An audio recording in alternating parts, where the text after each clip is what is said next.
Bentuk alam semesta itu seperti apa sih? Apakah bentuknya kayak bola, kubus, datar, atau bahkan kayak trompet? Noh, pernah nggak sih kalian mikir sebenarnya bentuk alam semesta itu kayak gimana? Ternyata pada tahun 1917, Albert Einstein melalui rumus relativitas umumnya telah mikirkan juga nih, gimana sih bentuk alam semesta itu? Lalu para ilmuwan mengkategorikan bentuk alam semesta menjadi tiga, yaitu bentuk alam semesta tertutup atau closed universe, ada bentuk alam semesta terbuka atau open universe, dan juga ada teori bentuk alam semesta datar atau flat. Yuk kita bahas satu-satu. Yang pertama yaitu teori bentuk alam semesta tertutup atau closed universe, atau bisa juga disebut sebagai spherical, yaitu bentuknya kayak bola. Bayangin aja kamu jalan terus di permukaan bola dunia, nggak belok-belok, cuma lurus aja. Lama-lama kamu bakal balik lagi ke titik awal. Nah, semesta tertutup itu kayak gitu, sama seperti bumi, bentuknya kayak bola.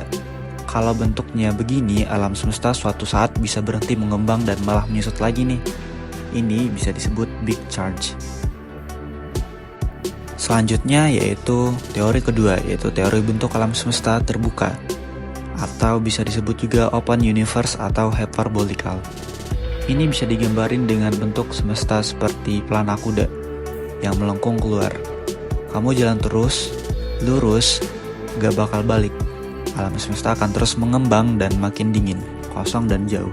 Ini cocok dengan model Feynman tahun 1924 yang dikembangkan dari solusi relativitas Einstein. By the way, untuk alam semesta berbentuk trompet dipopulerkan oleh Frank Stein di tahun 2004. Model ini termasuk negatif curvature, atau secara topologi itu bentuknya sama kayak open universe atau bentuk alam semesta terbuka. Selanjutnya yaitu teori ketiga, yaitu teori bentuk alam semesta datar atau flat, kayak lantai. Kalau datar, bayangin kamu jalan di lantai yang super luas yang gak ada ujungnya, gak belok dan gak melengkung. Nah, pengamatan dari satelit WMAP atau Wilkinson Microwave Anisotropy Probe di tahun 2003 dan satelit Planck pada tahun 2013 menunjukkan bahwa semesta kita ini ya datar dan makin luas. Kenapa bentuk ini sangat penting diamati?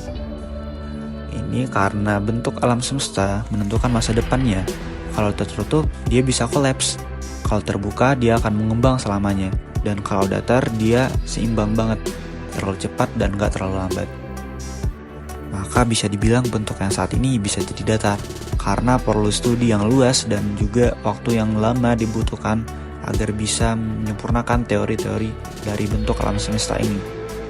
Dan karena juga saking luasnya alam semesta, maka pengamatan oleh teknologi manusia tentunya juga terbatas sampai saat ini. Mungkin di masa depan sana ada lagi teori baru nih, atau mungkin yang bisa munculkan perspektif baru nih untuk manusia di masa depan. Keren ya, dari cahaya yang udah ada sejak 13,8 miliar tahun lalu, radiasi latar belakang atau CMB, kita bisa tahu nih bentuk alam semesta. Kita kecil banget, tapi bisa ngerti struktur sebesar ini. Nah, itulah